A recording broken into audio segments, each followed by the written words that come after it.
Hi everyone, and welcome to our printmaking tutorial today. This is using a jelly plate. Now jelly plates are the most awesome to make mono prints. Something about what they're made from, really easy to clean, makes a really nice print. So as you can see, I am squirting a few different coloured paints here on my jelly plate.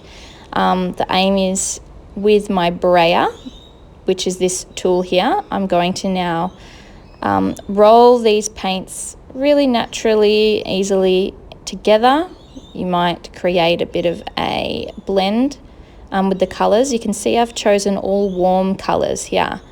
I've chosen warm colours and bright, lighter colours first rather than the cool colours like green and blue to go on my print first, and that is key. You want the lighter colours down the bottom of your print.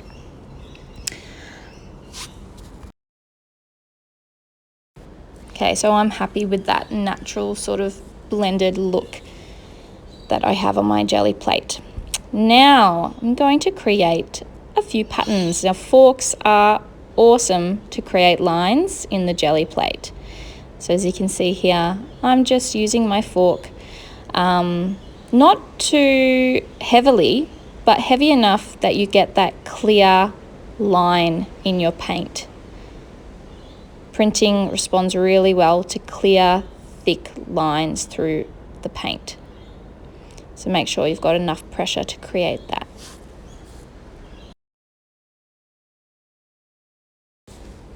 Okay, I'm happy with this for my first print layer. So I get my paper, and what I do is just with my hands, I'm going to create some pressure, not too strong once again, but strong enough that you can feel that the paint will be printing onto the paper in all sections. You might like to leave this. I think the longer you leave it, the stronger your print or the clearer your print will be. So I left mine for about a minute. And here you can see what my first print looks like. Beautiful. You must clear your jelly plate in between each layer of printing. So I just cleaned it with a wet cloth. Now I'm going with a darker layer. So I've chosen the cool colours blue and purple because I know that they mix well together. Now I have created my own stencils. So just cut out a few different shapes and you'll see what that creates here. This layer is going on top of my yellow, orange, red layer. And what I'm doing here is with some textured material, I've just printed into the paint with these different patterns. And if I just put a little bit of pressure and I pull it off, you can see that I've created a pattern that gives me some texture in my print. I'm actually going to leave that one there and see what happens. You can't have things that are too thick on your jelly plate, otherwise it won't print properly. But something quite thin like my homemade paint drips will be fine, and we'll see about this string. So again, applying some pressure, especially around that raised part where I've got the string.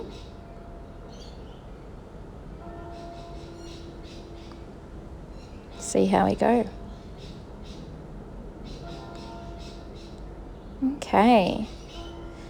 So my drip paint stencils worked really, really well. They've just blocked out that blue layer from printing onto my paper. You can see that the textured sections have come through, which is fantastic.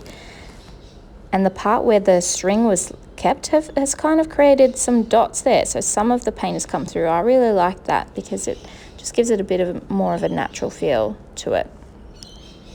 Art is never perfect.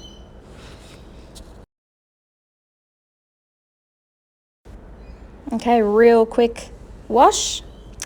And here we go for another layer of my print. I'm going back to the warm colors, and I'm going to mix in a cool color. See how that goes. Usually cool and warm don't mix very well together, so you can see in the middle it's kind of creating that brown earthy kind of look. I decided, you know what, I want to brighten this up a little bit, so I've added some blue, because I know that the blue and the yellow will work together to create that beautiful green color that you're seeing come through now.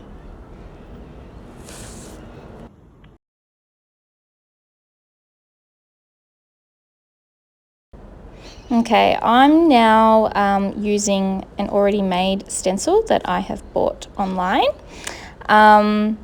because this is a pattern that it would take a long time for me to make myself. So this is again going to block out some of this paint from printing onto my page. I'm going to add a few more of my own patterns just because I like the feel of it.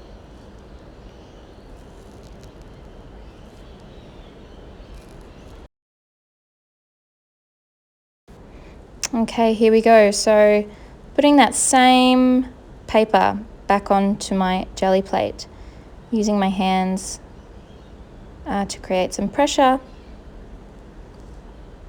making sure I'm not missing any part of the jelly plate. I want it all to print.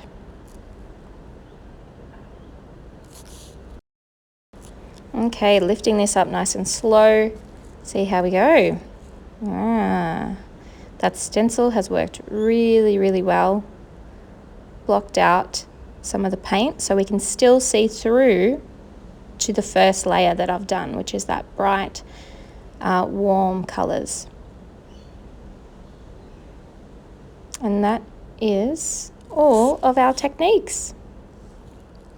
I hope you enjoyed this video. Don't forget to clean up afterwards. Bye.